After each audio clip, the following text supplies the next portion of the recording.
Grum's warship flies up right over Reefside High School, where the Dino Thunder Rangers, Trent included, are chilling out. Grum's plan is to screw over the space-time continuum by conquering Earth in the past. Back in the future, present, whatever, S.P.D. headquarters. Kruger says they're going to follow Grum back, but because they can't leave the planet undefended, he's only sending Jack, Bridge, and Z. The Dino Rangers run into Zeltrax and a squad of Tyrannodrones, confirming that this takes place before Mesogog's final defeat. But Zeltrax and the drones are taken by Grum. S.P.D. arrives in the past and land in front of the Dino Rangers. They explain the situation to them while Zeltrax is recruited by Grum to help him eliminate the Rangers. They tell the Dino Rangers to stay out of it, but since they're in the Dino Thunder turf now, they're not taking no for an answer. With the risk of the wormhole closing, the remaining S.P.D. Rangers decide to follow them in and warn the others. We cut to Tommy, or rather someone doing an impersonation of Tommy's voice, fighting Zeltrax. The two teams are surrounded by Tyrannodrones, monsters, and Crybots, but fortunately, it's time. Ready! Ready! S.P.D. Emergency!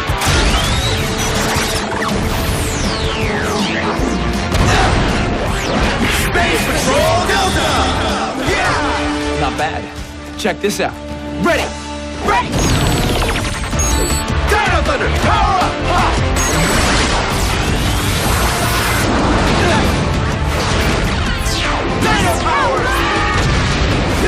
The remaining S.P.D. Rangers arrive and the full teams fight off the circle of enemies. Wormhole makes an interesting companion piece to history.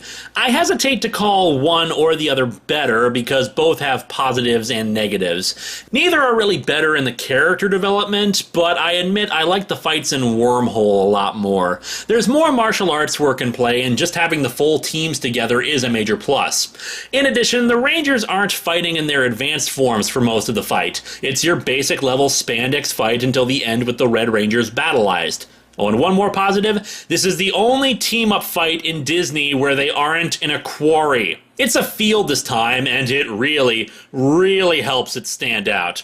According to Jason David Frank in 2008, he was never contacted about appearing in Wormhole, though I would guess it probably would be because on top of the other guest stars, flying him back to New Zealand would have put the show far over budget. And hey, it's just like Dino Thunder. He only appears morphed for a good chunk of it. Grum at first doesn't care if the wormhole closes, but then Mora reminds him that at this point in time, he hasn't conquered as much of the galaxy as he has in 2025, meaning he'll have to reconquer everything. The two Ranger teams finish things off with their combined weapon blasters set to their theme songs, and it's a nice touch. The teams make their farewells and their memories are erased again, though this time Kruger weirdly erases the S.P.D. Rangers' memory of it as well, himself included. Why? Whatever. The penultimate episode of the season is Resurrection. It has some nice character development for Jack as he meets a woman and helps her distribute some clothes to the poor to bring him full circle.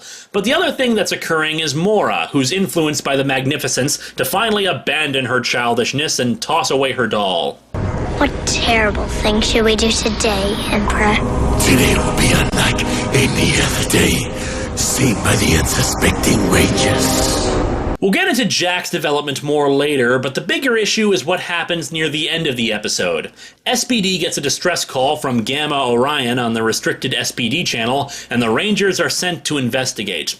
They find the wreckage of a crashed ship as well as some Trubians searching around the wreckage. After defeating the Crybots, they force open the doors to reveal A-Squad. Power down! You're a girl! Red's a girl?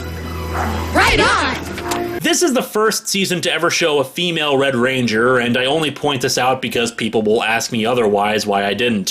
While I of course wish there were more women as Red Rangers, this is something limited by the Sentai footage most of the time. And we won't get into Shinkenger right now. The one trivia note on that though is that according to one wiki, Bruce Kalish had to fight Disney in order to make the A-Squad Red Ranger a woman. So kudos to him despite what we're going to be seeing soon. After returning to base, Kruger dismisses B-Squad so he can begin debriefing the returned team.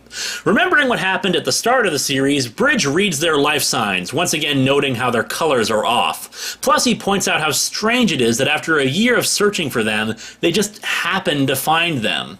However, the others are more concerned about the fact that they're once again being relegated to B Squad, meaning they're the backup crew again. We do all the work, and they're probably in the command center getting all these medals from Kruger. It is good to have you back, Rangers. I had feared the worst. I have many questions for you, and you may have as many for me. But for now, welcome back. You'll be coming with us, Commander Kruger. You have an appointment with Emperor Grom. The season ends with, endings. Kruger is brought to Grum's ship. And before anyone wonders, no, the A Squad is not under mind control. They're not clones, they're not robots, they're the genuine article. Yes, for the first time, we have ourselves an entire team of Rangers who decided to go evil. All those years of training and you have learned nothing. Grow up, doggy. Everyone wants to be on a winning team. The A Squad volunteers to go fight our heroes, and we cut back to the Rangers discussing their plight. Jack contacts the woman he met and has to cancel helping out with the clothes distribution again, and she points out that he's going to need to make a choice about what he wants. Kat tells them how the A Squad took Kruger, and the A Squad leader calls the Rangers out. Rangers, you can't go. It's a trap. Of course it is. We're going. Just so you know,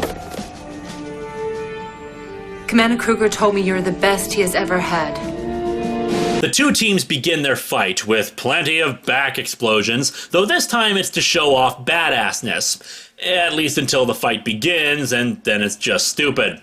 Anyway, the Rangers get their asses handed to them. Oh, and like all the season finales, we have to pile on the totally screwed. In this case, Broodwing gathers together generals into full-on army of Crybots and prepares to storm S.P.D. headquarters. The Omega Ranger and all the cadets work to fight off the attackers, who are utilizing the previously stolen SWAT technology, but clearly they're outmatched and outnumbered.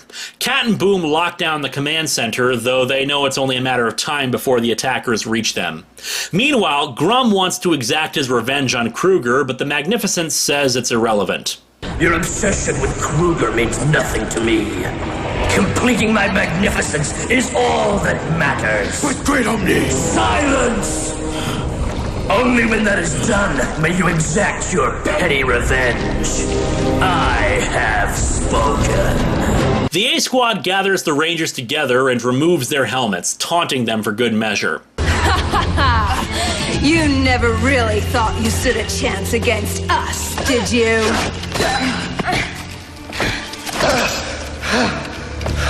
After all, you're only the B Squad. Meaning what? You're second best. Second rate and second choice.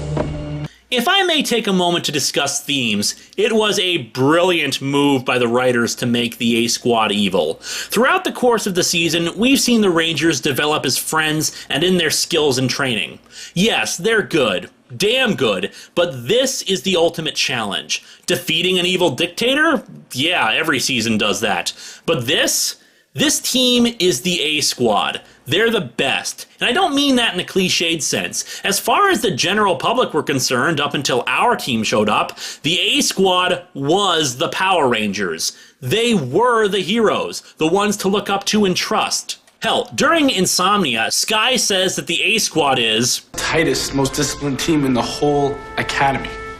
But we haven't been following that team. We've been following the guys who weren't considered the best. The ones who have bickered and joked and argued, and generally have not been the ones who would be the first choice to be on a Ranger team. All the while, there's that nagging sense that these aren't the Rangers that should be defending the Earth. Well, now we've got those Rangers back, and this is the ultimate test to prove that our heroes are not only as good as that team, but better. S.P.D. is the season about a bunch of misfits coming together and becoming heroes. The Rangers go to SWAT mode and get their second wind, blasting the turncoat A Squad. As always, following the Carter Grayson school of Ranger tactics, guns are the true answer to evil. The A-Squad launches their Megazord. Yeah, that totally looks like SPD tech and not just another giant robot, I'm sure. Cat manages to launch their Zords before the command center is broken into, with only her and Boom to fight off the attackers. Broodwing, taking control of the base, launches the Delta Command Megazord, going off to destroy the city while the Rangers are occupied by the A-Squad. The A-Squad, in turn, annihilate the Delta Megazord. Grum taunts Kruger some more, finally bringing in his wife, too. The Rangers think all is hopeless, but Bridge thinks that Cat would have transferred the SWAT flyers to the secret underground Zord Bay to protect them.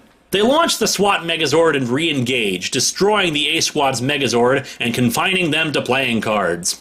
The Omega Ranger takes command of the SWAT Megazord while they go inside the base, blasting their way through the Trubians. Cat and Boo manage to escape confinement and cut the power to the Delta Command Megazord, regaining control. The Rangers go after Broodwing, and the fight is taken outside, the 6 Rangers defeating his generals and then finally confining Broodwing himself. Piggy, meanwhile, leads the Rangers into a trap, Grum taking the Rangers prisoner and onto his ship.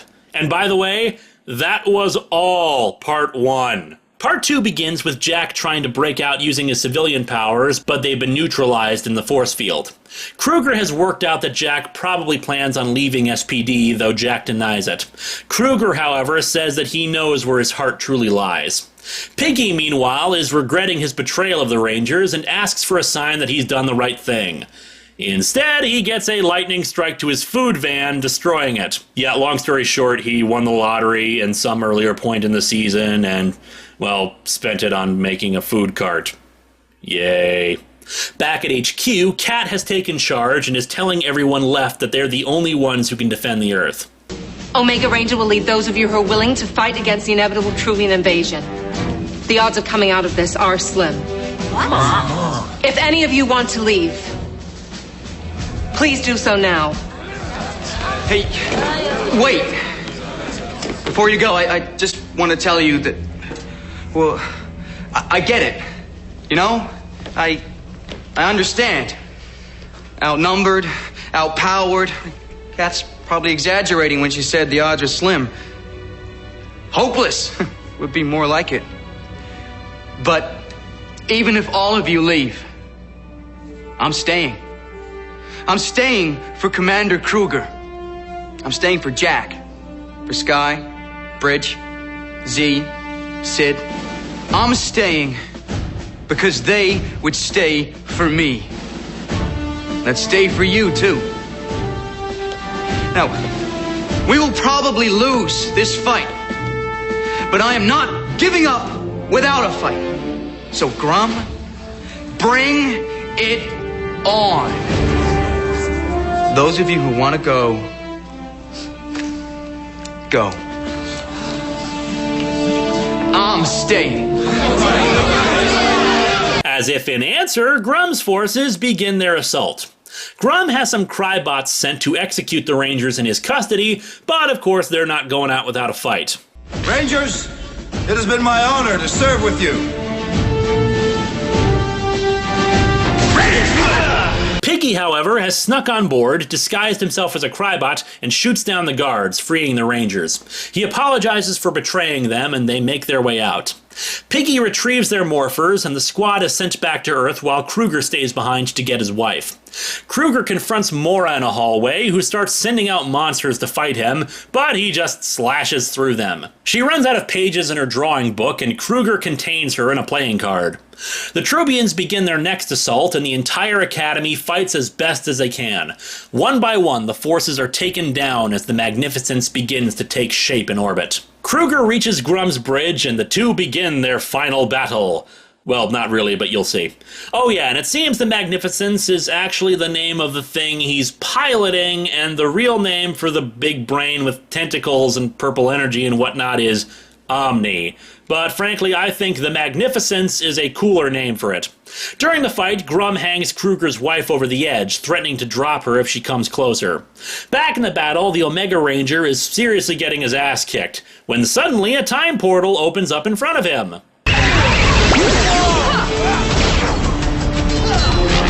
All right! Force from the future! S.P.D. Nova Ranger! Electro mode!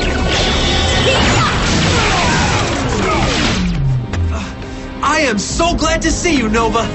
Yeah, well, I've been looking all over the timeline for you. So, not counting A Squad, we're up to 9 Rangers, and no, I don't care if she's only in this one episode. The Magnificence lands on Earth. I will claim this planet as mine. Destruction to all that try and stop me!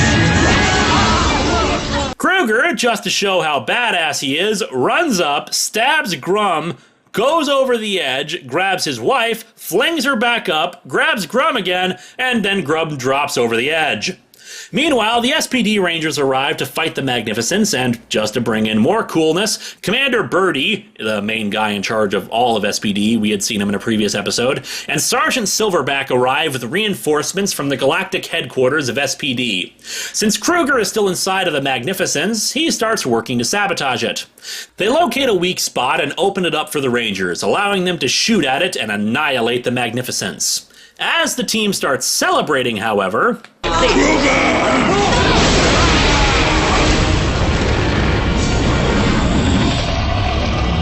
Forgive me for being late to your celebration, Kruger.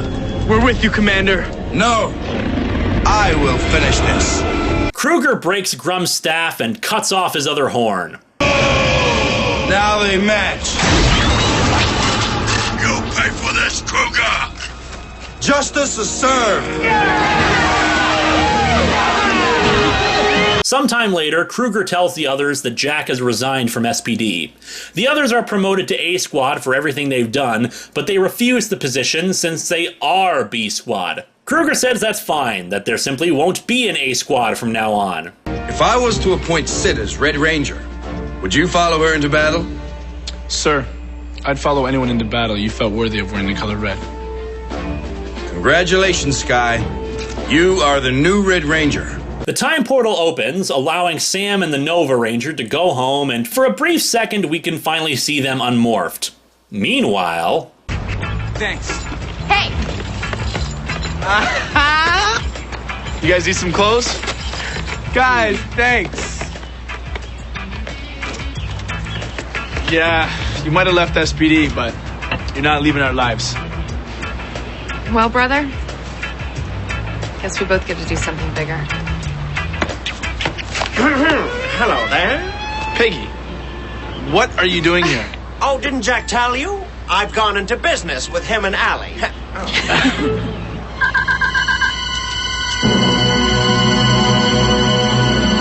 Go for it. Ready! Ready! SPD emergency! SPD rocks, and I really enjoyed it. It still has problems, but a lot of them are forgivable in the grand scheme of things, much in the same way Dino Thunder's flaws can be forgiven. Grum is difficult for me to evaluate. On one level, I really liked him. He had a powerful empire, he blew up planets, and his general aesthetic was dark and moody. On the other hand, half the time I can't understand what the hell he's saying. He goes to Earth several times on his own just to ride around on his motorcycle for no reason, and it turns out he's just a pawn for some other creature. While the motorcycle parts were stupid, he at least was also quick to enter the fray himself, which is more than can be said for a lot of other evil emperors. I give him points for that, especially since he does seem to be powerful. Really, his biggest flaw is that he lacks personality. He's just gruff and grumbles about conquest, but has nothing else to make him stand out. I will say this, he's probably one of the most effective villains in the series' history. His strategies tended to utilize diversionary tactics a lot, making the Rangers fight a monster in one area while his forces are in the process of stealing or working on some other goal. And in fact, it usually succeeded and he'd get away with his plans. Not many villains can actually say they had victories in their run. Hell, he's the only villain who also had an entire Ranger team join his side by choice. Apparently in certain other expanded universe stories that was retconned, but yeah, this is the first series where we actually see Rangers go bad of their own free will. It's a pity that we actually know very little about the A-Squad, why all 5 of them decided to do this, how long had they been planning this, etc., etc. Still, it's a pretty neat twist on the concept, plus it allows for the greater symbolic victory of our heroes overcoming the shadow that A-Squad cast. After all, the A-Squad was the best of the best, normally the people we'd be following in the series. The foot soldiers were pretty neat, and there was a clear hierarchy about how they worked. Your basic level Troopian forces, then the blue heads, and finally the orange heads. Hell, the higher-ups actually had the occasional speaking line, and usually when the villain broke out the blue or oranges, they were much more effective fighters. Broodwing was pretty standard villain fare, never really getting interesting, but just cool in that we see a villain motivated by profit and not necessarily just conquest. The only reason he turned on Grum was because Grum stopped paying him for all the equipment and troops he supplied. Mora and Morgana, unfortunately, were wasted potential. We really don't know much about her past or why she prefers being a little girl. I would have loved to see where she came from and what brought her into Grum's service. The civilian powers this season don't bug me as much this time. I think the reason is because the powers are, well, kind of original. Your basic superpowers are stuff like super strength, flight, super speed, etc. However, this season the powers feel more unique and not as widely utilized for superheroes. A defensive shield, hologram duplicates, walking through walls, energy readings, and absorption of materials to turn their skin into that material. And were these powers reflective of their personalities? Well, kinda, actually. Jack's civilian power is to walk through walls. He starts as a thief with the heart of gold, indicating he doesn't see any boundary or property as something to stop him or get in his way of doing the right thing or getting what he wants. He and Z have a close friendship, mostly because they grew up together on the streets. He's also a very independent person, wanting to do things his own way.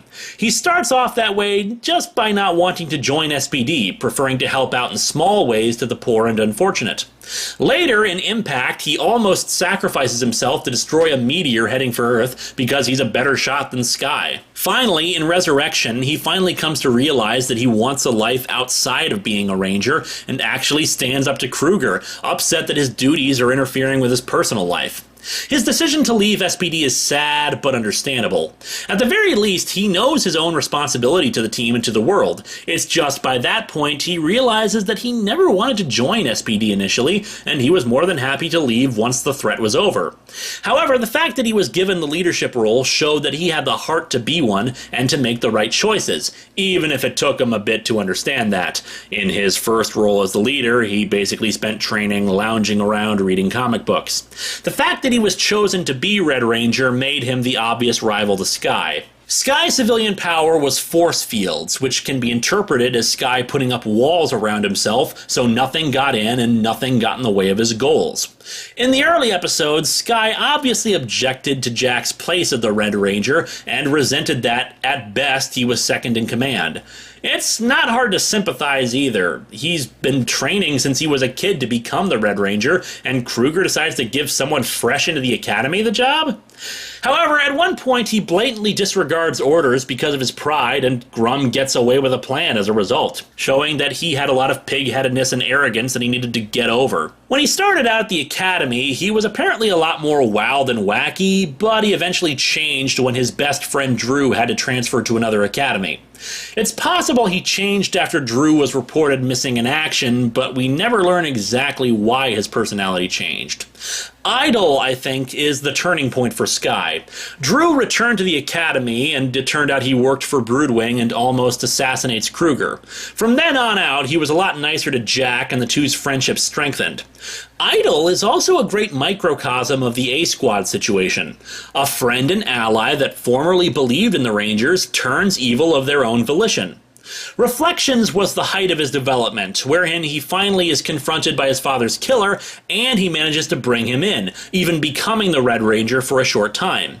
His friendship with Jack by that point really had nowhere else to go, though in Impact, when it looked like Jack had sacrificed himself, Sky whispered to himself that he respected Jack. Bridge is quirky. He frequently solves problems and gains insight by standing on his head. He's addicted to butter, especially on toast. He doesn't undergo much in the way of change, but he's more there for wackiness and fun than to have a serious shift in his personality or the like. His civilian power is to detect energy fields. Bridge can see the true nature in people, which goes to show his own personality and how he interacts with others. He's friendly and literally sees the best in people in the form of their energy fields, able to see when they're off. One could actually interpret this as being able to peer into their souls, which also allows him to see evil in its purest forms. It's difficult to hate Bridge since he's just so darn fun, but never goes into the realm of annoying. What also helps is that he's as technically minded as Boom, meaning he's something of a genius, but he doesn't lord it over people. Again, he's just the life of the party and the guy everyone wants to be friends with. Sid is quote-unquote girly and a bit of a spoiled rich brat. Her civilian power is absorbing materials with her fist and using it as a weapon, and this could be seen as a sign of greed or selfishness in that regard. Unfortunately, there's not much in the way of development for her either. She had to learn to work with Rick, the robot dog S.P.D. had, but frankly I was on her side in that his original form was a malfunctioning piece of crap that needed the upgrades that it got. During her birthday, she's forced to abandon a lavish party to work with Jack on a stakeout, and the two become stronger as a result. Jack doesn't see the importance of a birthday, never having celebrated one, and not knowing when he was born anyway, while Sid had to realize that her talking about how extravagant her birthday was going to be hurtful for Jack, who grew up without a lot of money and without his parents. I can't see how much she really overcomes her deficiencies, but during Insomnia, she does admit that she's full of herself and it holds them back, so she's not blind to her faults, which helps. Z's civilian power is creating holograms of herself, which is indicative of her origins growing up. She was extremely lonely since other kids picked on her and all she could do was make holograms of herself, so even when she created other people to be with, it was still just herself. One day she ran away from school and ran into a monster. The monster attacked, but someone in a robe and a gun chased off the monster, but she lost a necklace with a Z on it. This turned out to be Kruger, who returned it to her, meaning that Kruger has been stalking them since they were little kids. Like with Sid, she doesn't have much in the way of character development. Her arc is pretty much completed by the Sam two-parter, where she has to help Sam deal with the same things that she was dealing with at that age. Otherwise, her loneliness was already eased when she met up with Jack and the two became close friends. However, there isn't much room for their development together because of the Jack and Sky rivalry that dominated the season. However, I like that in the first episode, she longed to do good, but on a larger scale, which led her to SPD. She's a noble-hearted individual, and that still counts for a lot, as we'll see in the future. Sam has no character development. He's a ball of light. Moving on. Kruger, despite being one of the main Rangers, does not have much in the way of development. While he is haunted by the loss of his wife and 2 Ranger teams, it doesn't really affect his decisions outside of the Shadow two-parter. It's fine, really, since Kruger is also supposed to be the mentor figure, and he serves it well. Wise, patient, but able to step in and get the Rangers into line when they need to. He knows when to be firm and when to let the Rangers use their own discretion. The only time he lost his cool when he didn't need to was, well, during Shadow, when he was distracted by his own past. Still, the guy gets his wife back and ultimately is the one who defeats the Magnificents and Grum, so there's that. Cat and Boom also don't have much in the way of development, but they're just strong secondary characters. Boom in particular is very sympathetic since he wants to be a Ranger, is brave and intelligent, but he lacks the physique and combat skills. In the episode devoted to him, we saw that he truly desired to be the Orange Ranger and to help fight alongside the Rangers. It's a pity that he never really got to more for the like in the series, but hey, he was still awesome and was probably closest to Bridge as the two collaborated on a lot of projects together. Kat was mostly around to serve as Kruger's confidant, possibly even a surrogate wife. She's 137 years old, which is more than little surprising considering she's, feline, but hey, aliens are aliens. While Boom was a technical genius as well, Kat was the one who kept things on track and stable, especially seeing as she also helped develop the S.P.D. morphers. The weakest of the supporting characters, though, was Piggy. While the others lacked development, there was still something there that made you want to see them alongside the team. Piggy, on the other hand, was just a selfish, disgusting creature whose loyalty got bounced around. The show continually tried to convince us that his character had merit, but there was nothing to it. He was always self-serving and just terrified of others hurting him.